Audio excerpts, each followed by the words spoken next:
안녕하세요. TV 도서관에 가다 김보영입니다. 우리나라 속담에 삼복지간에는 입술에 붙은 밥알도 무겁다라는 말이 있습니다. 삼복기간에는 더위가 심하기 때문에 몸의 기운이 약해져서 입술에 붙은 밥알도 무겁게 느껴질 만큼 사소한 일도 힘들어지게 된다, 이런 뜻입니다. 또 우리는 예부터 약식동원이라고 해서요, 먹는 음식이 곧 약이 된다라고 생각해 왔는데요. 우리가 먹는 보양식 또한 음식을 통해서 쇠해진 기력을 보충하려는 조상들의 지혜를 찾아볼 수가 있죠. 오늘은 우리가 즐겨 먹었던 음식의 역사와 또 영양학적인 우수성에 대해서 이야기 나눠보도록 하겠습니다. TV 도서관에 가다 지금 시작합니다. 채식 중심으로 발전된 한식이 전 세계에서 건강 음식으로 주목받고 있다. 최근 미국의 뉴욕포스트는 한식의 건강한 요소를 설명하면서 한국 음식을 소개해 관심을 끌었다. 특히 우리 음식 중 세계적으로 인기가 높은 비빔밥은 각종 채소와 나물, 고기가 들어가 영양학적으로 균형 좋은 음식으로 인정을 받고 있는데, 실제로 우리나라의 전통 상차림은 채소가 주를 이룬다. 제철에 나는 신선한 채소를 가진 양념에 버무린 나물 음식은 입맛은 물론 건강까지 책임져 왔다고 해도 과언이 아닐 정도. 한국식생활문화학회 회장을 지낸 정혜경 교수. 한국 음식 문화를 꾸준히 연구한 결과를 토대로 우리 민족의 나물 문화를 역사와 과학, 그리고 영양학적인 우수성 측면에서 정리한 책, 채소의 인문학. 선사시대부터 오늘에 이르기까지 우리나라에서 사랑받았던 채소와 나물의 역사, 그리고 우리가 즐겨 먹었던 채소의 유래와 조리법, 우리가 세계 최고의 채소 소비국이 될 수 있었던 배경 등을 각종 문헌과 연구 결과를 토대로 정리했다. 나물 민족이 이어온 삶 속의 채소, 역사 속의 채소 이야기, 채소의 인문학을 만나보자. 오늘은 우리가 많이 먹는 음식 중에 하나인 채소, 또 나물의 역사와 가치를 다룬 책, 채소의 인문학 가지고 이야기 나눠보겠습니다. 함께 이야기 나눠주실 두 분 모셨습니다. 먼저 이 책의 저자인 호서대학교 식품영양학과 정혜경 교수 나오셨습니다. 반갑습니다. 네, 안녕하세요. 직접 재배한 채소로 다양한 요리법을 소개하고 있는 도시농사꾼 장진주 씨 함께 하셨습니다. 반갑습니다. 안녕하세요. 네. 우리가 그동안 먹었던 채소 또 나물에 대한 역사를 다룬 그런 책인데요. 특별히 우리가 먹는 음식들 중에서 채소와 나물에 좀 집중하신 이유가 있을까요? 네, 저는 한식을 오랫동안 이제 공부를 해왔는데요. 사실 한식을 설명할 때 채소를 얘기하지 않고는 한식이 성립하지 않을 정도로 이제 우리 민족을 나물 민족이라고 하고, 또 이제 인문학이라는 게 인간을 중심에 두고 이제 역사, 그리고 이제 문학, 그리고 철학을 아우르는 학문인데요. 사실 채소의 역사가 우리 민족의 역사라고 볼 수가 있고, 또 가장 인간을 중심에 두고 볼 수 있잖아요. 그래서 채소의 그 과거 5천 년의 역사, 그리고 채소에 담긴 우리 민족의 문화, 그 정서까지 하니까 저는 인문학이라는 게 채소만큼 적합한 것도 없다고 생각을 해서 네. 사실은 그 전에 제가 밥의 인문학을 썼고요. 네, 그 다음에 이제 채소의 인문학을 이번에 내게 됐습니다. 네. 제가 좀 전에 장진주 씨 소개하면서 네. 도시농사꾼 이렇게 소개를 드렸어요. 근데 그럴 법한 것이 이제 도심 속에서 직접 채소를 기르고 또 그걸 이용해서 요리하고 그걸로 또 블로그에 글도 쓰시고 또 책도 내시고 하셨잖아요. 채소에 평소에 관심이 많으셨어서 이 책 좀 남다르게 읽으셨을 것 같은데 어떠셨어요?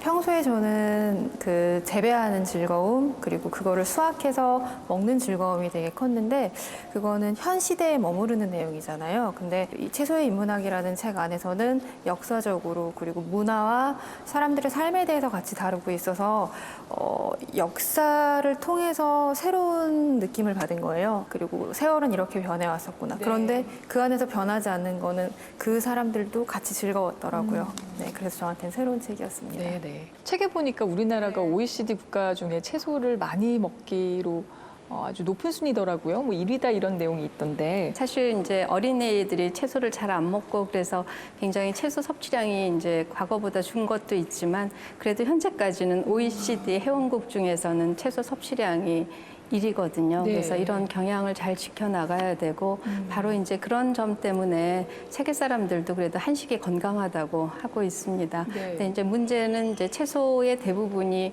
그 김치의 재료가 되는 배추에 집중되어 있기 때문에 네. 바라는 게 있다면 좀 다양한 채소를 먹어주면 더 좋지 않을까 이제 그렇게 생각을 합니다. 네. 근데 우리가 채소의 역사를 얘기할 때 빠지지 않는 게 바로 이제 단군 신화인데요. 이제 곰과 호랑이가 100일 동안 동굴에서 쑥하고 마늘만 먹었다라는 신화인데, 근데 이게 우리가 알고 있기로는 마늘인데 사실은 이제 마늘이 아니라면서요? 네, 그러니까 사실 건국 신화에 이렇게 쑥하고 마늘이 등장하는 나라는 없는 것 같아요. 그래서 참 재밌는데 사실 마늘이 독하잖아요. 우리나라 그 지금 현재 먹고 있는 채소가 과거부터 다 있었던 것도 있지만 최근에 들어온 것도 있는데요. 마늘 같은 경우에는 실제로 서아시아가 이제 그 원래 원산지고요.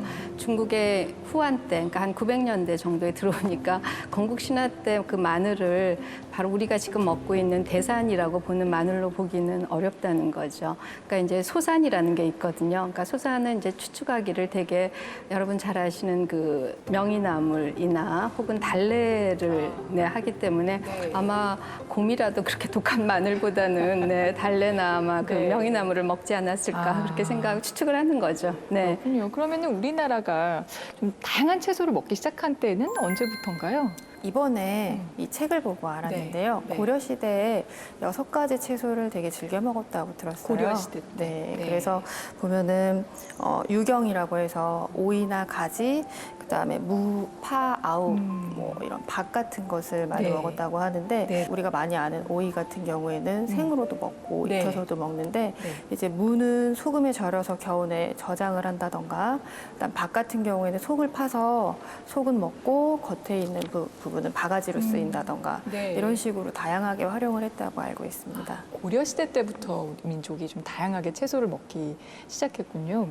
문헌에 그렇게 드러나는 네. 거죠. 아까 가포유경이라는 게 굉장히 재밌거든요. 이규보 선생님이 쓰신 건데요. 네. 6가지 채소를 자기 처마밭에 가꾸면서 굉장히 그 유학자셨는데요. 그런 것들을 이제 그 고려 시대부터 남성이 자기 집에다 네. 그런 걸 가꾸고 네. 그래서 특히 그 무 얘기가 재밌어요. 무를 이제 소금물에 절여서 저장하는 그런 얘기들이 아주 아름다운 시로 남아 있죠. 아, 그렇군요. 고려시대 최고 문장가이자 학자인 이규보. 그는 평소 술을 즐기고 술에 어울리는 음식을 사랑한 것으로 알려져 있다. 실제로 이규보는 그의 문집 동국이상국집에서 가포유경이라 하여 그가 텃밭에서 가꾼 6개의 채소에 대한 시를 남겼는데, 이는 당시 사람들이 즐겨 먹었던 채소가 무엇인지에 대해 알 수 있는 좋은 참고자료가 되고 있다. 가지. 자색 바탕에 홍조를 지녔으니 어찌 늙었다 할 수 있는가. 꽃과 과일을 같이 즐기는 가지만한 것이 어디 있는가. 고랑 안으로 알들이 가득하니 생으로도 먹고 익혀서도 참으로 좋구나. 순무. 무 장아찌는 여름 반찬에 좋고 소금 절인 무는 겨울 내내 반찬이네. 땅속에 뿌리는 날로 커지고 설이 맞은 후에 수확하여 칼로 베어 맛보면 배 같은 맛이네. 파. 섬섬옥수 같은 많은 파잎들을 아이들은 잎으로 피리 소리 내는구나. 술자리에 안주로 그만이고 고깃국에 파가 들어가니 맛이 더해진다. 책 속에 보면은 그 외에도 다양한 학자들의 이야기가 나와요. 대표적인 네. 게 이제 우리가 조선시대 최고의 학자로 알고 있는 다산 정약용 선생이 실제로 이렇게 채소를 키웠다라고 나와 있거든요. 그러니까 조선시대 때는 왜 양반들은 흙을 안 만질 것 같은 그런 편견이 있잖아요. 그 유배 생활을 가서 채소를 직접 자기 정원에서 가꾸고 그걸로 이제 직접 먹기까지 하면서 그 즐거움을 누렸다고 써 있어요. 네. 그런데 방 안에서 이런 학문에 대한 얘기를 하는 게 무슨 소용이 있겠느냐. 정말 실용적인 걸로 내가 이거를 가꾸면서 먹을 수 있는 것까지 하면 오히려 이게 더 실용적인 게 아니냐 하는 이런 생각도 있었다고 알고 있습니다. 네, 네. 그러니까 정약용 선생님은 이제 조리서를 쓰지는 않으셨지만 그분의 이제 문집에서 굉장히 채소 얘기가 많아요. 이분이 실학자였기 때문에 어떤 실용적인 학문 그런 접근에서도 채소를 많이 가꿈으로써 얻는 그런 이익도 써놓으셨고요. 그래서 저는 정말 그걸 읽으면서 아, 정약용 스님이 정말 식물성의 남성이시구나 그런 느낌을 받았습니다. 그래서 참 좋았어요. 조선시대 실학사상을 집대성한 한국 최대의 실학자이자 개혁가인 다산 정약용. 긴 유배 생활 동안 검소한 삶을 몸소 실천했던 그의 취미는 채소밭 가꾸기였다. 실제로 그의 신문집에 보면 이런 말이 남겨져 있다. 쓸데없는 책이나 지루하고 무용한 논의는 다만 종이와 먹만 허비할 뿐이고 좋은 과일나무를 심고 좋은 채소를 가꾸어 생전에 살 돌이나 넉넉하게 하는 것만 못하다. 다산의 유명한 시 하남 자숙도를 보면 뽕나무 버섯과 부추를 먹는 것에도 만족할 줄 아는 그의 풍모를 엿볼 수 있다. 산중의 눈 속에서 상아와 수규를 먹으니 포세의 풍치가 바로 이 사이에 있구리요. 향기로운 부추 있어 위장을 깨끗하게 할 뿐 뼈 있는 고기 먹다 치아 흔들릴 일 전혀 없네. 감주 100꿰미는 책상에 가득 쌓여 있고 술 3사발은 얼굴을 펴기에 도움이 되도다. 임금이 내린 고깃국은 꿈속의 일만 같아라. 노승의 검붉은 파리떼나 같이 할 뿐이로세. 보면 이제 조선시대에 남성 유학자들이요 사실은 여성보다 더 많은 조리서를 남기고 있고요. 김유 선생이라든지 네. 뭐 허균, 네, 홍길동을 쓴 허균 선생님도 마찬가지였고, 허균 선생님. 네, 허균 선생님은 글을 남겼네요. 네, 그 팔도 음식 지리지라고 해서 네. 각 지방의 그런 채소, 어떤 채소가 유명한지를 다 적어 놓으셨어요. 예를 들면 충주에는 동화가 유명하고 강릉에는 방풍이 향이 너무 좋다. 이제 그런 것도 쓰셨거든요. 네. 조선시대 음식 칼럼니스트 또는 미식평론가로 불릴 정도로 음식에 대해 남다른 지식을 글로 옮겨놓았던 허균. 그의 책 성서부부고 전집에 실린 도문대작편에는 그가 먹었던 다양한 음식에 대한 평가가 남겨져 있다. 허균이 도문대작에서 꼽은 조선 최고의 채소와 해조류 등의 산지를 몇 개 소개하면 다음과 같은데, 죽순절임은 호남 노령 이하에서 잘 담그는데 맛이 썩 좋다. 황하채, 원추리로 의주 사람들이 중국 사람에게 배워 잘 요리를 하는데 매우 맛있다. 무, 나주에서 나는 것이 매우 좋다. 맛이 배와 같고 물기가 많다. 표고, 제주에서 나는 것이 좋다. 오대산 태백산에도 있다. 함경남도 의주에서부터 제주도까지 전 지역의 음식을 두루 섭렵한 허균은 또한 고사리와 아욱 등 갖가지 나물에 대해서 지역을 가리지 않고 맛이 좋다고 남겨 그의 채소에 대한 남다른 애정을 확인할 수 있는 자료가 되고 있다. 나물에 대한 이야기도 좀 해볼게요. 네. 우리가 이제 나물 하면은 이제 채소를 이렇게 무친 것, 네. 그 조리한 것 이렇게 네. 알고 있는데 그 나물은 어떻게 의미를 네, 봐야 할까요? 그러니까 그 라자가 뭐 신라 라자에서 왔다고도 하고요. 그러니까 사실 나물의 의미가 좀 다양하죠. 보통 그 채소 자체를 나물이라고 하기도 하고요. 또 채소를 조리해서 이제 무친 반찬들을 주로 나물이라고 해서 채소 중에서도 나물 문화가 발달했다는 건 이 채소 조리법이 발달했다는 그런 얘기거든요. 네. 그래서 굉장히 그 나물이라는 게 포함하고 있는 범위가 넓고 또 이제 우리는 보통 나물이라고도 하지만 뭐 사실은 그 표현들도 굉장히 많아요. 뭐 채마, 남새, 푸새 이런 것들도 사실 다 나물의 네, 그 범위에 포함된다고 할 수가 있습니다. 저는 나물은 우리나라에만 있는 음식이라고 생각했는데 외국에도 이렇게 먹는 경우가 있나요? 뭐 가깝게는 일본 같은 경우에는 되게 짜게 소금에 절여서 먹는 형태, 또 중국은 볶아 먹잖아요. 근데 저희 나물 조리법은 뭐 정말 데쳐서 갖은 양념을 해서 그렇게 먹었기 때문에 상당히 조리법에 있어서는 이제 현대적인 그런 영양학적 시각에서 봐도 굉장히 우수하고 네. 정말 그 나물로 우리 민족의 생명줄을 연장해 왔고 그래서 독특한 나물 문화를 가진 그런 민족이다. 뭐 그렇게 얘기할 수가 있을 것 네, 같아요. 네. 우리나라 나물 조리법하고 다른 나라의 조리법을 좀 비교해 본 대목도 저는 재미있었거든요. 네, 우리나라는 좀 데치고 무치고 지금 말씀하신 것처럼 좀 양념을 넣고 이렇게 먹는 반면에 다른 나라에서는 또 다른 나라 방법들이 있더라고요. 제가 그걸 가장 크게 느낀 게 이탈리아에서 요리 공부를 했어요. 근데 그때 가보니까 어떤 그 들판에서나 재배를 해서 나는 그 채소들을 익혀서 양념을 해서 먹는 경우는 거의 없었어요. 그러나 반면에 생으로 샐러드를 해 먹는다던가 아니면 오븐에 넣어서 고기랑 같이 익힌다던가 이렇게 그 자체의 맛을 즐기는 경우가 네. 훨씬 많았거든요. 네. 나물로 살짝 데치거나 익혀서 양념을 해서 먹는 거는 한국밖에 없는 것 같아요. 전통적으로 나물 캐기는 아낙네들의 중요한 행사였다. 먹을 것이 부족했던 시절, 산이나 들에서 나오는 나물들을 수확해 밥상에 올려야 했기 때문이다. 갓 따온 나물들을 깨끗한 물에 씻어 준비하고 제철에 나는 것들은 그때그때 조리해 싱싱한 맛과 영양을 살려 반찬으로 활용했다. 또한 끓는 물에 살짝 데쳐서 양념한 숙채는 우리나라 고유의 조리법 중 하나로 된장과 고추장에 버무려 내거나 소금으로 살짝 간을 한 후 참기름이나 들기름으로 고소한 맛을 살리는 등 각양각색의 채소로 만들어냈다. 나물의 조리법은 여기서 그치지 않는다. 갖은 양념을 한 후 증기에 살짝 쪄내거나 더덕구이와 같이 불에 살짝 구워 아삭한 식감을 살리기도 한다.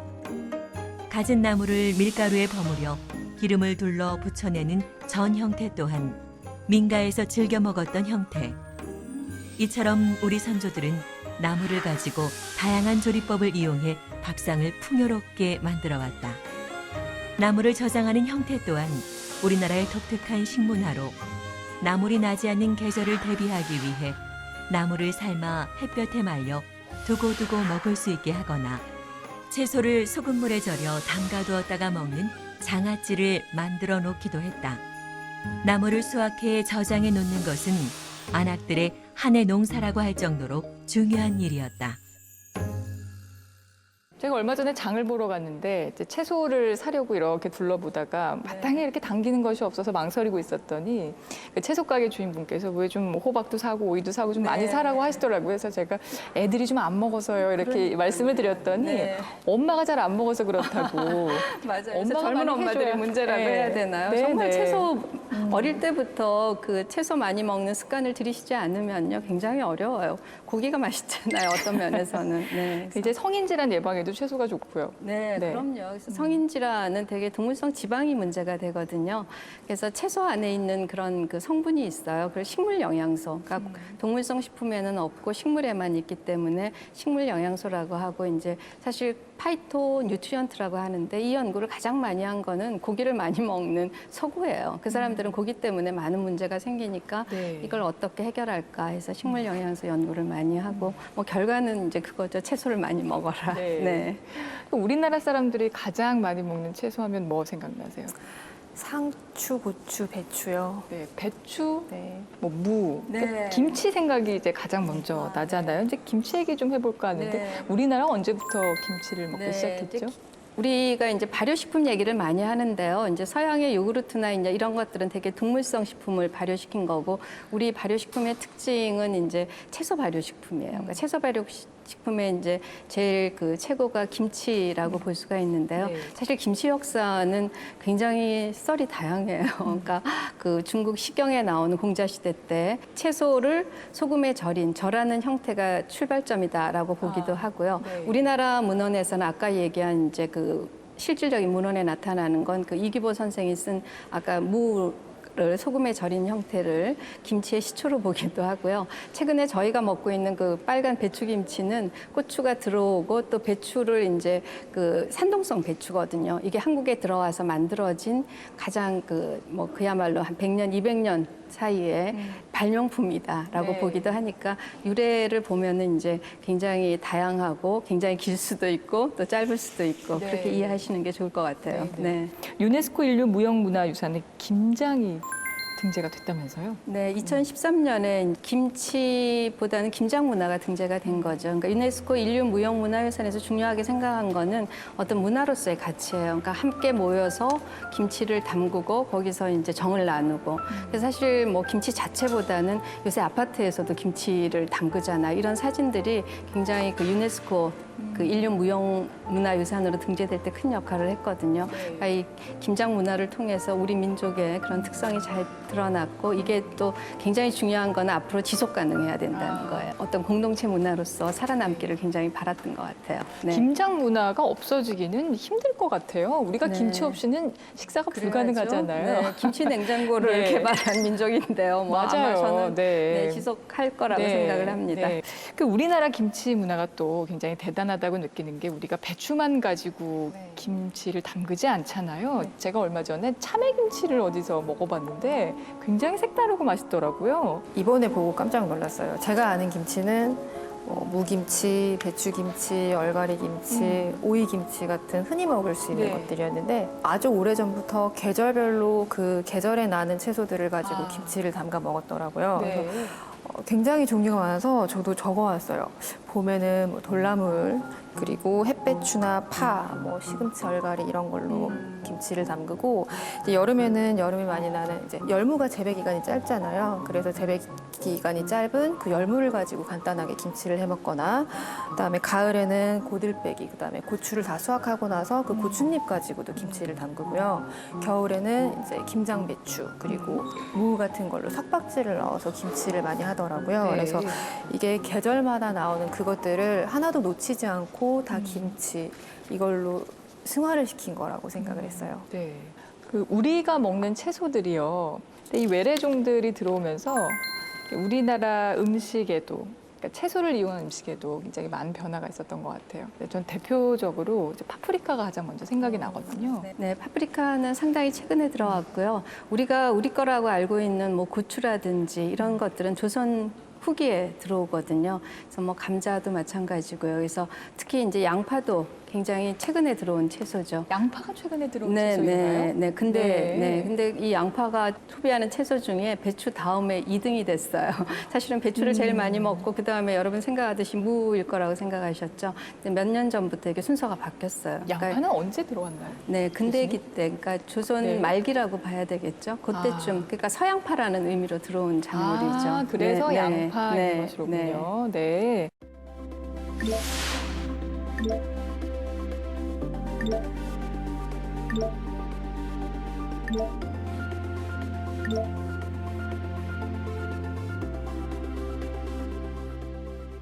최근에 이제 서양에서 들여온 채소 중에서 제가 좀 전에 말씀드린 파프리카라든지 요새 또 각종 허브들을 이용한 요리들도 굉장히 많은데 실제로 예전에는 우리가 흔하게 먹지 못했던 음식이었잖아요. 루꼴라나 바질 같은 것들 피자 이렇게 피자에 올라가는 먹는 거요. 네. 그래서 요즘 젊은 사람들은 저한테 가장 많은 문의가 온라인으로든 오프라인으로든 들어오는 게 허브를 어떻게 키우나요? 루꼴라를 어떻게 키우나요? 이런 외래 허브들이 네. 굉장히 문의가 많이 들어요.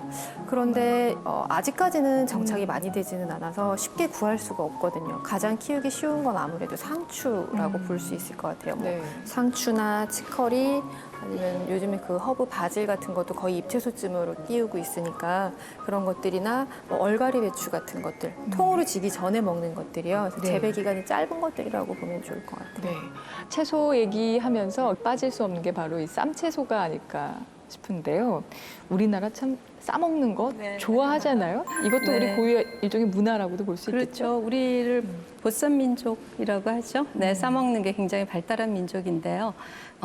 뭐 채소를 이제 쌈을 싸먹는 게 우리 민족만 하지는 않겠지만 우리 민족만큼 그렇게 온갖 채소를 이제 싸서 먹는 그런 민족들은 없는 것 같고요.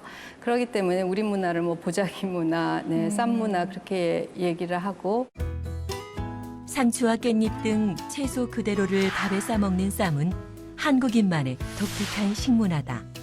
얼마 안 되는 밥이지만 갓 수확한 상추에 고추장을 얹어 먹으면 포만감을 줄 수 있기 때문에 민가에서는 상추쌈을 먹는 문화가 일찍부터 대중화됐다. 실제로 조선시대 농촌의 풍경과 풍습을 기록해 놓은 농가 월령가의 5월 농촌 풍경에는 바쁜 농번기 상추쌈에 대한 기록이 나온다. 아기여 몸 방아찌여 들바라지 점심하소. 보리밥과 찬국에 고추장 상추쌈을 식구를 헤아리되 넉넉히 능히 두소. 특히 정월 대보름이 복삼이라고 해서 묵나물 이파리나 김, 무, 배추 절인 것으로 밥을 싸서 한 움큼씩 입에 넣고 삼키며 풍년을 기원하며 한마디씩 외치는 풍습이 있었다. 10섬이요! 20섬이요! 30섬이요! 우리나라 사람이라면 누구나 좋아하는 상추쌈이지만 조선시대 선비들에게는 상추쌈을 먹는 것만큼 중요했던 것이 선비로서의 체면. 조선 중기 실학자인 이덕무가 지은 사소절에 보면 선비가 점잖게 상추쌈을 먹는 방법을 설명해 놓았다.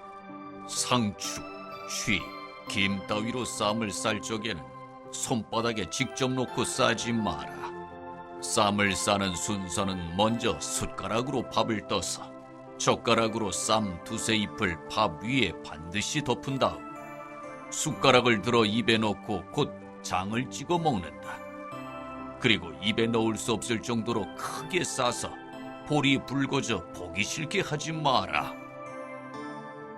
상추 같은 게 아주 대표적이거든요. 그래서 우리 그 상추가 고려 시대 때는 원나라에서 굉장히 유행을 했었어요. 심지어는 이제 천금을 주고 사는 채소라는 의미로 천금채라고 불렸거든요. 네. 그래서 이 쌈 문화가 우리의 독특한 문화고 이제는 뭐 삼겹살을 싸서 먹는 그래서 상당히 바람직하고 좋은 그런 우리 민족만의 특성을 가진 그런 문화라고 볼 수 있을 것 같아요. 네. 그럼 우리나라 사람들은 언제부터 이렇게 싸먹는 거를 좋아하게 됐을까요? 네, 문헌에 나타난 거는 이제 원나라 때 우리 궁녀라고 하죠. 여성들이 끌려가잖아요, 궁녀로. 근데 이분들이 그 원나라 궁중에서 그 고향의 음식이 그리웠던 거예요. 그래서 가장 많이 먹었던 게 이제 상추를 그 뜰에다가 심어가지고 바로 이제 상추를 싸서 먹으면서 향수를 달랬던 거죠. 그야말로 원나라 시대 때 궁녀들이 우리 싸먹는 걸 보고 너무 그 맛있어 보여가지고 궁궐에서 유행을 했다 그래요. 우리 쌈 문화가. 막강한 군사력을 가진 원나라의 침입으로 30여 년 동안 전쟁이 끊이지 않았던 고려 후기. 끊이지 않는 전쟁으로 더 이상 버틸 힘이 없었던 고려는 원나라의 항복을 선언하고 100여 년간 원나라의 간섭을 받게 된다. 일부 다처제의 풍습을 가지고 있었던 원나라는 고려에게 사람을 공물로 요구하는데 이번 공물에는 처녀 500명을 원나라에 보내시오. 아휴, 어린 처녀들을 어찌 원나라에 보낸단 말인가? 하지만 힘이 부족한 고려로서는 원나라의 요구를 들어줄 수밖에 없었던 상황. 고려의 여인들은 궁녀로 끌려가 궁궐에서 궁녀가 되거나 귀족들 집에서 허드렛 일을 했다. 이역만리 타국에서 원치 않는 삶을 살아야 했던 궁녀들은 고려에서 가져간 상추를 직접 재배해 먹으며 고향에 대한 향수를 달랠 수밖에 없었다. 직접 재배한 상추로 쌈을 싸먹는 궁녀들의 모습은 원나라 사람들에게 낯설고 신기한 풍경이었다. 고려 궁녀들처럼 상추에 밥을 싸먹는 게 유행이라는데 나도 한번 먹어볼까? 어떻게 이런 맛이? 정말 맛있구나. 맛있어. 상추쌈을 처음 접한 원나라 사람들은 너도 나도 상추쌈의 독특한 맛과 향에 빠져들었고 상추는 원나라에서 인기가 높아졌는데 이게 고려에서 온 상추 씨앗이요? 그렇습죠. 맛 좋기로 소문난 고려 상추 씨앗입니다. 아무나 못 사요. 이게 무려 천금입니다.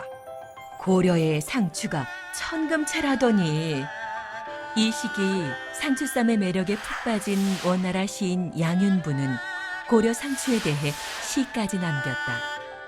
해당 화는 꽃이 붉어 좋고 살구는 노랑빛이 보기 좋구나. 더 좋은 것은 고려 상추로 맛과 향기가 더없이 그윽하구나.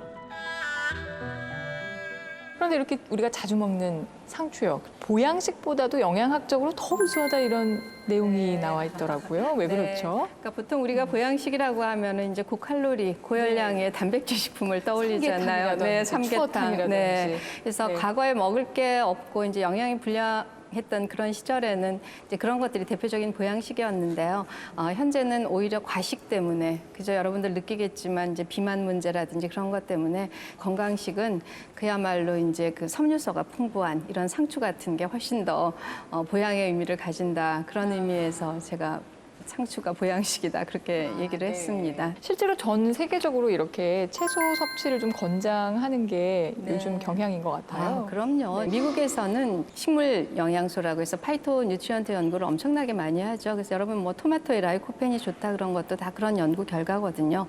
그래서 사실은 미국인들한테 가장 그 중요한 식사 지침이라는 게 있어요. 엄청난 연구를 통해서 가장 간단하게 어떤 걸 먹어야를 이제 가르치는 그런 일종의 가이드라인이거든요. 그게 딴 게 아니에요. 마이 플레이트, 나의 접시라고 해서 접시를 그려놓고 반을 채소와 과일로 먹으라는 거예요.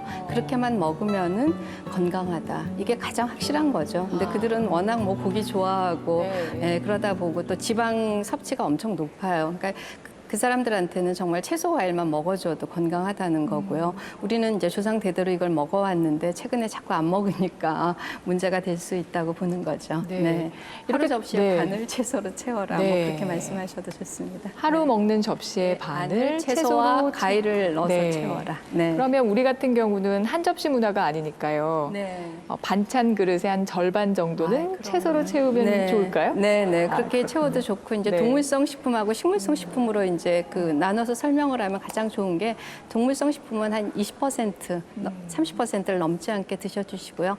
나머지는 이제 곡류를 포함해서 쌀을 포함해서 80% 정도는 식물성 식품으로 채워주시면 가장 쉽게 자기의 건강을 채울 수 있는 네, 네. 이건 제가 영양학자로서 드리는 네. 말씀입니다. 네. 네. 이렇게 채소에 대한 인기가 높아지고 또 건강에 채소가 좋다는 게 알려주면서 이제 집에서도 특히 이제 도심에서도 채소를 재배하자 이렇게 생각하고 계시는 분들이 참 많이 계신 것 같은데 저도 네. 집에서 상추 한번 베란다에서 키워봤거든요. 물론 오래 가지 않아서 실패하긴 했습니다만 좀 전에 상추 말씀하셨는데 이외에 또 우리가 도심에서 쉽게 좀 키울 수 있는 채소가 있다면 뭐가 있을까요? 가장 쉽게 권해드릴 수 있는 건 종류로 보자면 콩나물하고 숙주나물이에요. 콩나물이요. 네. 네. 콩나물하고 숙주나물은 실제로 재배를 하면 가장 쉽게 키울 수 있는 용기가 주전자예요. 주전자에 불린 콩을 담아서 이게 싹이 트려면 한 하루 이틀 걸리거든요. 싹이 트고 난 이후에는 줄기가 점점 길어지면서 콩나물 시루처럼 모양이 되는데 주전자에 뚜껑을 닫아 놓으면 이게 이제 햇빛을 차단하는 역할을 해서 머리가 샛노랗게 길러져요. 네. 5일이면 바로 수확을 해서 먹을 수 있을 정도라 저는 이거를 제일 추천해 드리고 싶어요. 근데 당장 한번 해봐야 될 것 네. 같아요. 그러고 보니까 우리나라 사람들은 이 콩나물 나물 중에서 콩나물이 가장 친숙한 것 같아요. 네. 그러면 콩에는 없던 비타민 C가 콩나물이 아. 되면 만들어지거든요. 네. 네, 또 굉장한 지혜죠. 네. 콩나물에도 콩에 있는 단백질이 같이 있다고 볼 수 있나요? 네, 단백질도 그대로 있고 또 네. 새로운 것도 생겨나는데 비타민 C가 대표적이죠. 네. 그렇군요. 그 채소가 건강에 좋은 이유가요. 생리 활성 기능을 강화하는 영양소가 풍부하기 때문이다. 책에 이렇게 쓰셨거든요. 그러니까 항산화 물질이라고 하는 생리 활성 물질이 채소에 풍부하다고 보는 거죠. 여러분 잘 아시는 뭐 컬러 푸드라는 말 많이 들어보셨죠? 네. 그러니까 뭐 가지에 있는 안토시아닌이라든지 토마토에 있는 라이코펜 이제 이런 성분들이 체내에서 굉장히 그 산화를 억제하는 그런 역할을 하기 때문에 채소를 드시되 이제 그 컬러가 다양한 그런 오색 채소를 드시면 더욱더 좋죠. 네. 또 채소가 아무리 좋다 그래도 또 너무 많이 먹으면 오히려 몸에 해로울 수도 있을 것 같은 물론이죠. 생각이 들거든요. 네, 어떤 언제 음식도요. 그럴까요? 제가 또 채소 얘기를 오늘 너무 많이 한 것 같긴 한데요. 예를 들면 이제 그 섬유소를 너무 많이 먹어도 어떤 사람한테 좋지 않은가 하면 너무 어린 아이들한테는 네. 칼슘을 뺏어갈 수 있고요. 특히 노인분들이 이제 너무 채소를 많이 드시는 것도 바람직하지 않거든요. 그래서 채소도 또 이제 그 독성 물질도 있을 수 있어요. 그래서 보통 이제 삶아서 오래 물에 우려내서 뽑아내기도 하고. 그래서 제일 좋은 방법은 다양한 채소를 아까도 얘기했지만 이제 다양한 색깔의 다양한 채소를 먹고 한 가지를 너무 많이 먹는 거는 좋지 않다는 말씀을 드려야 되겠네요. 도심의 농사꾼이라고 제가 처음에 소개를 해드려서요. 이 질문 좀 여러 번 드리는 것 같기는 한데요. 왜냐하면 채소를 집에서 좀 키워서 직접 먹고 싶어 하시는 분들이 많이 계시기 때문에요. 상추 얘기해 주셨고, 그다음에 또 콩나물 얘기도 해주셨는데 요즘 이 계절에 특히 우리가 직접 재배해서 먹을 만한 채소 있다면 뭐가 있을까요? 한여름에는 채소들이 맛이 없어요. 그러니까 지금 맛이 있는 채소들은 열매 채소들에 네. 거의 국한된다고 봐야 되거든요. 채소들도 나를 먹지 말아라. 나도 이제 자손 번식을 해야겠다. 이런 라이프 사이클이 있어요. 네. 그러면은 나를 먹지 말아라 하는 그 시기에는 맛이 없는 물질들이 많이 생산이 되고 잎도 광택이 사라지고 뿌연 가루가 올라오면서 이제 맛이 없어 보이게 자기 스스로 진화를 해왔어요. 그러니까 지금 시기에는 오히려 이제 뭐 다년생으로 자라는 그런 허브라던가 아니면은 뭐 여러 가지 채소들을 먹을 수 있는 게 더 좋을 것 같아요. 고추도 좋고요. 네. 또 뭐 오이도 좋고요. 네. 그래서 정말 제철에 나는 채소를 네. 즐겨주시는 게 가장 좋은 그 섭취법이라고 볼 수가 있죠. 뭐니 해도 제철에 나는 음식을 먹는 게 네. 가장 건강에도 좋고 네. 맛도 있겠죠. 맛도 있고 값도 네. 싸고요. 네네. 책에 보면요, 교수님께서 채소는 그저 풀이 아니다. 한국인의 생명줄이자 인류의 오래된 미래다 이렇게 말하셨어요. 네. 이거 어떤 뜻이죠? 네, 저는 사실 그 인류의 오래된 미래라는 표현을 쓴 거는 사실 이 지구가 그 먹거리 문제에서 사실은 굉장히 지금 심각해요. 어떻게 심각하냐면은 너무 동물성 식품을 많이 먹기 때문에 동물성 식품으로 인해서요. 보통 이제 사람들이 먹어야 될 그런 곡물을 먹는 거예요. 그러니까 예를 들면은 고기 100g을 만들기 위해서는 사료로서 인간이 먹어야 될 곡물이 거의 800g이 필요하거든요. 네. 그러니까 이제 인류의 기한 문제가 생길 수도 있고요. 또 하나 중요한 거는 이제 가축을 키울 적에 그 이산화탄소 발생량이 많기 때문에 환경에도 굉장히 악영향을 끼친다는 네. 거죠. 그래서 너무 지나치게 그 고기를 먹는다는 거는 남의 식량을 빼앗는 거고요. 지구 환경을 이제 오염시키는 거고 또 뭐 잘 아시겠지만 본인한테는 건강에도 또 좋지 않잖아요. 그래서 전 세계인들이 사실은 이제 그 고기, 특히 서구에서 고기를 많이 먹음으로 해서 환경 문제나 이런 식량 문제를 많이 가져오는데 정말 조금만 줄여주시면 채소로 그들의 문화를 바꿔주시면 온 지구를 위해서도 좋지 않을까. 그래서 그런 면에서 보면 대한민국이 최고인 것 같아요. 그래서 우리 그 나물 문화, 특히 뭐 나물이 많이 들어간 비빔밥도 굉장히 좋고요. 이런 것들을 세계인들이 같이 즐긴다면 정말 세계의 미래 대한 음식으로서 우리 채소 음식을 얘기해도 되지 않을까. 뭐 그런 좀 거창했나요? 그런 네. 생각을 가지고 사실은 이 책을 썼습니다. 네네. 자, 오늘 채소의 문화 가지고 이야기 나눠봤습니다. 아인슈타인이 채소에 대해서 이런 말을 했다고 하네요. 채식주의만큼 인류의 건강을 이롭게 하고 지구상에서 생존 가능성을 높여주는 것은 없다. 채식주의자까지는 아니더라도 앞으로 우리 몸에 좋고 또 맛도 있는 채소 더 많이 먹어야 되겠다는 생각 해봅니다. 오늘 좋은 말씀 주신 두 분 고맙습니다.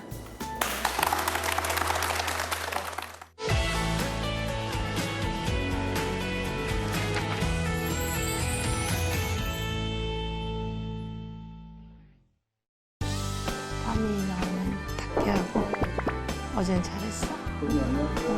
예, 안녕하세요. 어서 오십시오.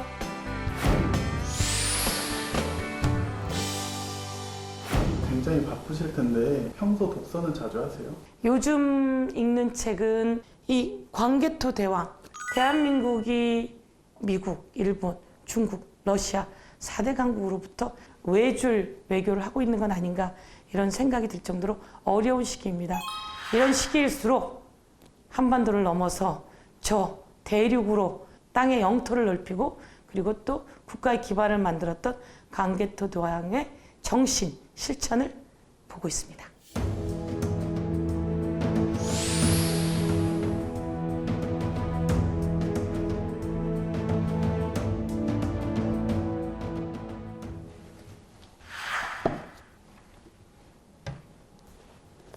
이 책입니다. 전태일 평전.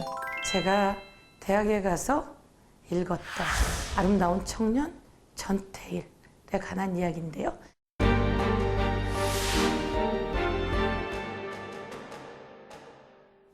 어릴 때부터 노동을 해야 하고 맏아들로 태어나서 동생들을 돌보면서 정상적으로 학교를 다니거나 정상적인 노동이 아닌 그 유명한 평화시장, 통일상가, 동아시장 그곳에 노동자로 살았던 전태일. 그 삶이 대한민국의 민주주의, 대한민국의 노동사를 바꿨던 큰 전환점이 됩니다. 그런데 이 책은요, 그냥 술술 익힐 정도로, 그리고 가슴이 뭉클하고 나를 반성하게 하고 또 나를 진취적으로 뛰어오르게 하는 청년의 삶을 훌륭하게 잘 쓴 그런 책입니다. 그래서 오늘 추천해드리고 싶었습니다.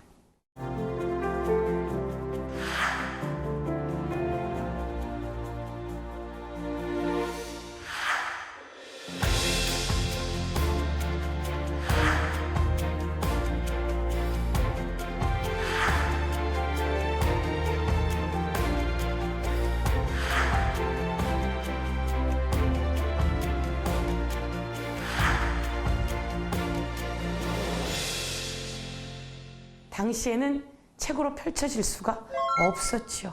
당시에 펼쳐질 수 없었던 그 이야기가 1983년에 책이 나오면서 향후 지은이까지 나오기까지는 1991년 세상이 변화되는 과정 속에서 나오게 되지 않았나. 전태일의 기록을 엮어낸 사람은 조영래라고 하는 변호사님입니다. 인간의 삶, 그리고 민주주의, 그리고 민생, 민권을 위해서 투쟁했던 젊은 대학생이자 사법연수원생이었습니다.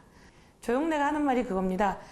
전태일에게 내가 당시 대학생 친구가 되어줬으면 참 괜찮았을 텐데, 나에게 대학생 친구 한 명이라도 있었으면, 근로기준법을 읽으면서 말했던 전태일의 이야기와 연결되는 조영래 당시 대학생의 삶, 그것이 바로 이 책의 줄을 이룬다고 보면 될 것 같습니다.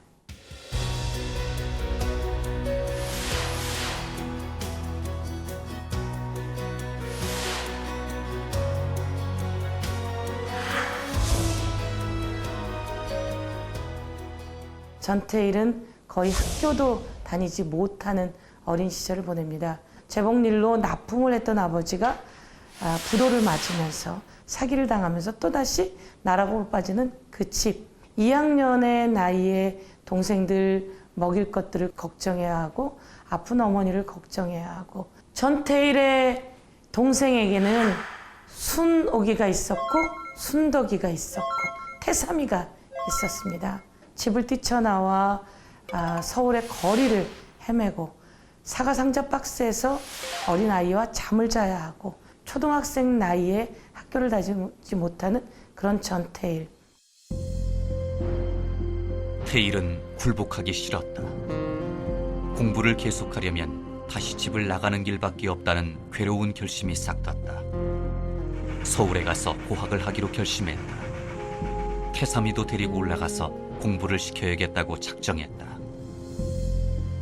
현실은 도전해 오는 어린 전태일 형제를 맞이하여 가소롭다는 듯이 그들을 정말 간단하게, 정말 냉혹하게 밑바닥으로 또다시 내동댕이 쳐버렸다. 임마, 왜 여기서 자니? 집이 없어? 예. 집이 없어? 그럼 그전에는 어디 있었어? 너? 시골서 올라왔니? 대구서 왔어요. 너 이 자식 도망 온 모양이구나. 그렇지? 아니에요. 동생과 같이 고학하러 왔어요. 내일 당장 다른 데로 가지고 가라. 꼭 치워야지. 잘못하다 자동차에라도 치면 내 책임이란 말이야. 형, 집에 가자. 어느샌가 동생이 깨어나 이 대화를 엿들으며 불안해하고 있었다.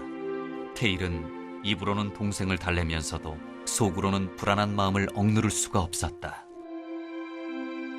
공부를 하고 싶었던 전태일, 뛰쳐나왔던 전태일은 요즘에 우리들의 가출과는 좀 다르지요.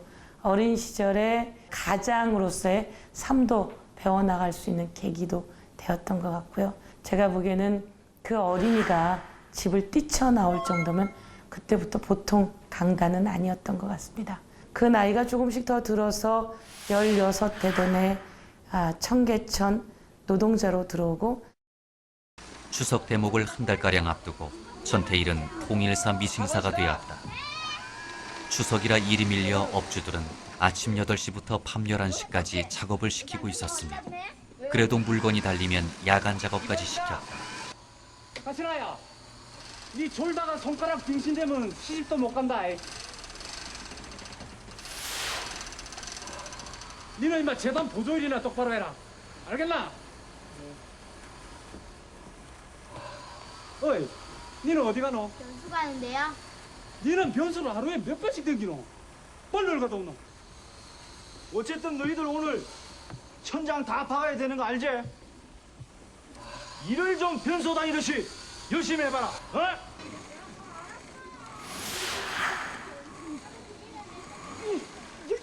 삐져 있어요. 병원 가야 되겠는데? 왜 그래? 어? 병원에 안 갔어요. 뭘 봐? 어? 구경 났어? 아 경자가 폐병인 거 몰랐어? 자 일들 해 일들. 아 들어가. 13살에서 15살짜리들이 아침 8시까지 출근해서 점심시간이 짧으면 30분, 여유가 있으면 1시간을 지나고 또다시 14시간, 15시간의 노동. 저도 그 공장을 가보진 않았지만 이 책에 그 공장의 이야기가 상세히 기록되어 있지요. 소변도 참아야 되고 아파도 참아야 되고 졸려도 참아야 되고 거기서 14시간, 15시간의 노동을 하고 남는 거라고는 아픔, 신경통, 그리고 공기가 안 좋아 폐병. 폐병에 걸리고 나면 조금 있다가 쫓겨나야 되는 해고. 이런 것이 당시 청계천 여성 노동자들의 삶이 아니었나. 태일이 처음 미아리 파출소에서 밤을 새우던 날, 그의 어머니는 뜬 눈으로 밤을 새웠다. 어머니가 회고하는 발언은 이러하다. 하루는 태일이 그 녀석이 밤 1시가 지났는데도 집에 들어오질 않는 거라. 새벽이 돼서야 터덜터덜 들어오대. 그래서 왜 이렇게 늦었냐고 물으니까는 대답은 않고 그냥 웃기만 하대. 몸이 고된 것 이상으로 그의 마음은 더욱 괴로웠다. 시다들의 사정을 속속들이 알게 될수록 그의 가슴은 비수에 찔린 듯 아팠고 그의 울분은 치밀어 올라 그의 생각은 깊어져 갔다. 우리 공장 시다들이요. 잠을 제대로 못 자서 낮에 일을 하다가 꾸벅꾸벅 졸고요. 점심까지 쫄쫄 굶거든요. 어머니가 차비하라고 준 돈으로 풀빵을 사서 나눠주었더니 얼마간은 견디면서 일을 해요. 전태일은 생각했죠. 재단사가 돼야겠다. 재단사가 되면 이 미싱사와 시다들 200명의 몫은 하겠구나. 그래서 재단사 10명이 함께 모이면 수백 명을 대변할 수 있겠구나 라고 해서 함께 재단사들과 모임을 하고 우리는 그동안 부유한 환경의 사람들로부터 노예 취급을 받아왔다는 것들을 재단사들과 이야기를 하고 그 세상을 바꿀 수 있는 건 바보들의 생각이야. 그래, 우린 그동안 바보처럼 당했어. 그렇지만 이 바보들도 세상을 바꿔보자 라고 하면서 재단사들의 모임 바보회를 결성하고 열악한 노동 현장의 상황을 살펴보는 계기가 되는 조직이 됩니다. 1967년 2월 24일 전태일은 바라던 재단사가 되었다. 전태일과 그의 친구들은 똑똑한 인간, 야근 인간이 되기를 거부하고 스스로를 바보라고 선언했다. 나는 바보입니다. 이제 그들은 바보로 살아오다가 또 다른 뜻의 바보로 새 출발을 한 것이다. 바보회 회장 전태일. 아침 8시부터 밤 11시까지 하루 평균 14시간에서 15시간 정도 일합니다. 일이 밀릴 때에는 잔업도 많은데요. 그러면 보통 한 4일 정도 밤을 새서 일하는 경우도 많이 있어요. 그런데 비해 노임은 요점만 간단히 말해봐요. 그러니까 근로기준법을 어기고 있단 말입니다. 근로기준법에는 알았어요. 우리가 읽어보고 확인해 볼 테니까 그만 가봐요.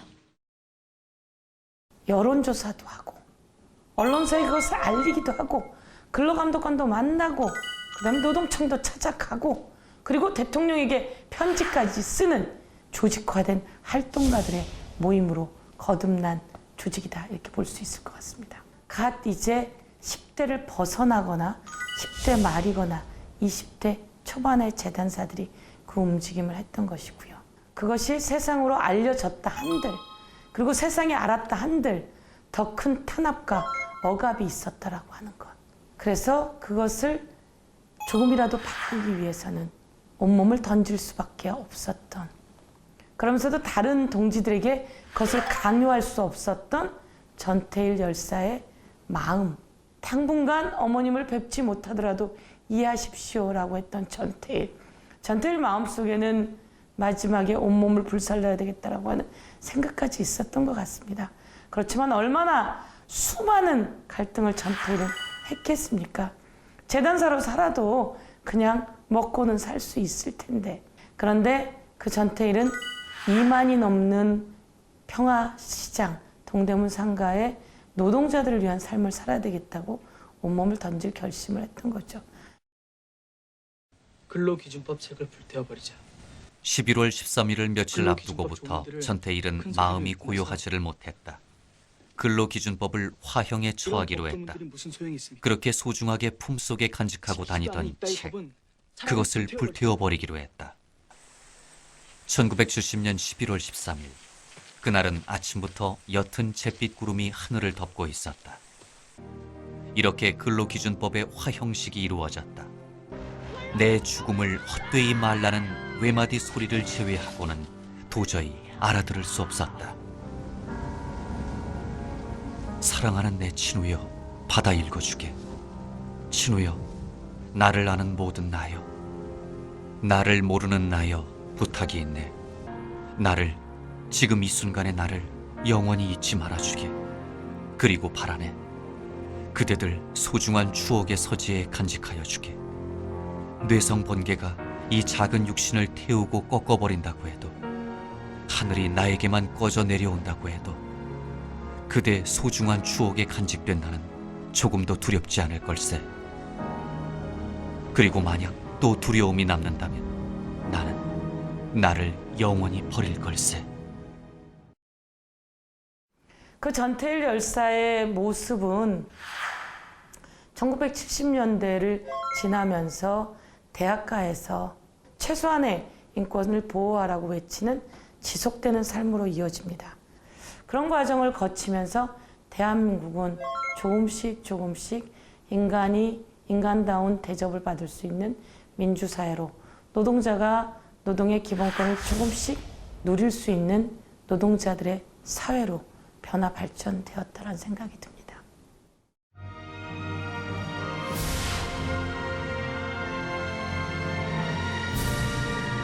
아름다운 청년 전태일은 대한민국의 아이들부터 제가 읽었을 때처럼 우리 대학생 청년들에게 이 책을 읽었으면 좋겠다, 이렇게 특별히 추천하고 싶습니다. 2017년 대한민국에 또 많은 과제가 있습니다.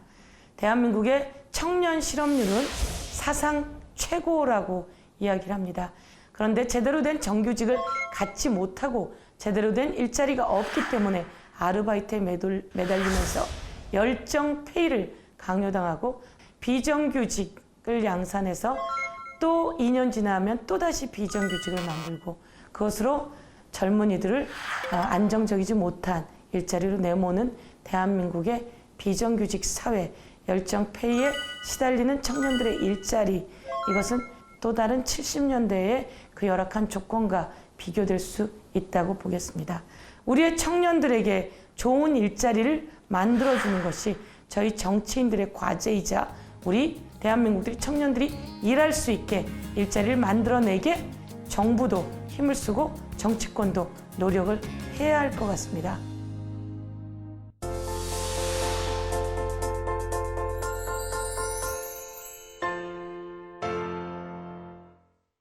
국회 도서관이 선정한 새로 나온 책과 화제의 책들을 만나보는 시간, 신간산책입니다. 오늘은 어떤 책이 준비되어 있을까요? 최근 출판계와 서점계의 화두는 북큐레이션이라고 하는데요. 미술관과 박물관의 영역으로만 알려졌던 큐레이션이 출판과 서점의 영역에서도 도입된 것입니다. 도서관, 서점, 병원 등 다양한 공간에서 사람의 마음을 움직이는 북큐레이션. 책의 소리를 들어라에서 만나보시죠. 이 책은 일본의 저널리스트 다카세스 요시가 일본의 유명 북 큐레이터인 하바 요시타카의 책장 편집 기술을 소개한 책인데요. 하바는 북카페 스타일의 서점을 최초로 도입한 일본 츠타야 서점 록봉기점의 북큐레이션을 맡아 화제를 모은 인물입니다. 그는 2005년 북큐레이션 전문 회사 바하를 설립한 후 전통적으로 책이 있는 곳이 아닌 병원과 미용실, 은행 같은 곳에 책을 채우는 작업을 해왔는데요. 책장 편집자라는 말로도 불리는 북큐레이터는 책이 아닌 책장을 편집해 책의 발견성을 높이고 독자에게 특정 메시지나 세계관을 전하는 것을 핵심으로 삼는 직업입니다. 사람이 머무는 공간에 책이 있다. 바람이 잘 통하는 책장, 궁극의 북큐레이션 등 책에는 하바가 북큐레이션을 적용한 유명 스포츠 매장, 관광상품점, 대형 쇼핑몰 등의 책 이야기와 북큐레이션 노하우가 구체적으로 소개됐는데요. 외상으로 책을 사던 어린 시절의 하바 이야기부터 전자책과 종이의 미래까지 책을 둘러싼 과거와 현재, 미래의 모습을 두루 살필 수 있습니다. 인공지능의 등장으로 그동안 우리에게 익숙했던 삶의 모습과 방식이 크게 변화하고 있는데요. 기술을 어떻게 적용하고 또 어떤 사회로 만들어갈지는 인간의 선택에 달려있을 겁니다. 인간만이 가진 무기 휴머니티에 집중한 책, 휴마트 싱킹을 소개합니다. 저자는 많은 이들의 시선이 과학과 산업, 기술 분야로 집중되는 이때 우리가 근본적으로 주목해야 할 것은 인성 역량을 키우는 것이라고 하는데요. 정답만 찾는 스마트가 아니라 공동체를 생각하는 휴머니티가 살아있는 생각법, 휴마트 싱킹을 제안합니다. 인간만이 가진 장점이자 세상을 살아가는 이유이기도 한 휴머니티가 인공지능과의 경쟁에서 비교 우위를 차지하게 해줄 열쇠라는 건데요. 책에는 구글은 지적 겸손을 원한다, 하버드의 휴마트 이념 등 세계적으로 권위 있는 기관과 기업이 미래 역량의 핵심으로 꼽은 휴머니티 사례가 여럿 실렸습니다. 평범한 사람은 물론 기업의 생존 전략에도 필요한 휴마트 싱킹을 통해 미래 시대의 생존 전략을 찾아볼 수 있습니다. 범죄의 사전적 의미는 법규를 어기고 저지른 잘못이라는 뜻입니다. 우리 주변에는 비교적 사소한 비행부터 차마 입에 담기 어려운 극악무도한 행위가 존재하는데요. 인간 심리와 악의 본질을 꿰뚫는 범죄학의 실체, 범죄의 책을 소개합니다. 톰 소의 모험, 허클베리 핀의 모험의 저자 마크 트웨이는 모든 동물 중에서 가장 잔인한 동물은 사람이다. 행하는 즐거움 때문에 고통을 가하는 동물은 사람뿐이다라는 말로 범죄를 경고했는데요. 43만 년 전에 일어난 것으로 추정되는 인류 역사상 최초의 살인사건, 머리 부분을 흉기에 가격당해 목숨을 잃은 네안데르탈인의 유해가 발견되면서 세상에 알려지게 됐습니다. 이후 사회가 급속도로 발달하면서 재산과 명성을 위해 혹은 알 수 없는 이유로 범죄의 종류는 다양화되고 범죄율도 높아지는 상황. 이 책은 강도와 사기, 화이트 칼라 범죄, 암살과 정치적 음모에 이르기까지 악명 높은 세계의 범죄 사건들이 100건 넘게 실린 범죄학 안내서입니다. 강렬한 구성과 사진, 어렵지 않은 설명이 범죄와 범죄의 역사를 신선한 관점에서 바라보도록 독자들을 이끕니다. 심리학자 어니 젤린스키는 그에 져서 모르고 사는 즐거움에 걱정에 대한 통계를 내놓았는데요. 우리가 하고 있는 걱정거리의 96%는 절대 현실로 일어나지 않는 일들에 대한 걱정이나 쓸데없는 걱정거리들이라고 합니다. 미국의 유명한 자동차 회사 CEO였던 리 아이아코카가 자신의 자서전에 이런 말을 남겼습니다. 지난달에는 무슨 걱정을 했었지? 작년에는 그것 봐라, 기억조차 못하고 있잖니.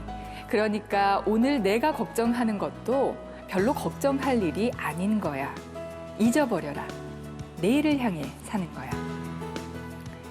TV 도서관에 가다. 저희는 다음 이 시간에 다시 찾아오겠습니다. 함께해 주신 여러분 고맙습니다. Saw the world turning in my sheets, and once again I cannot sleep. Walk out the door and up the street. Look at the stars beneath my feet. Remember rights that I did wrong. So here I go.